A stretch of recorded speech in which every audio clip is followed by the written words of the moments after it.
1 year later, like what did this race last year do for you?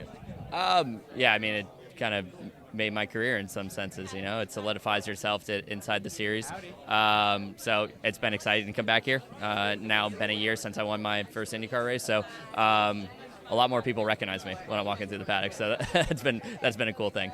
What were those final laps like last year? You're leading. Roman's closing on you. The stress of that. What was that like? I mean, there was no stress of me being contended by Roman, if I'm being honest. The only stress that I had is only things can go wrong in those instances. So whether me as a mistake makes or me as a driver makes a mistake, or something fails on the car, or something wrong happens, the yellow comes out, like only bad things can happen in those situations. So that's the nerve-wracking part. It's not necessarily the racing part. I feel like I've got that handled.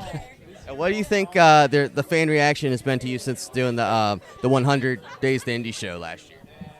I haven't noticed a difference, if I'm being honest. I mean, I've had a few people come up to me and say that they watched it, they really like it. But in general, I mean, I've watched it. I think it's great. I think it's great for the sport. I think it's good for IndyCar. And it kind of just shows how us drivers are like, even outside of the race car. So that's something that's been pretty neat.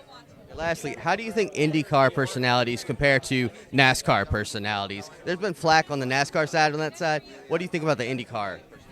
We have a really good camaraderie amongst all of our drivers. I think that's the difference that you'll see compared to any other motorsports.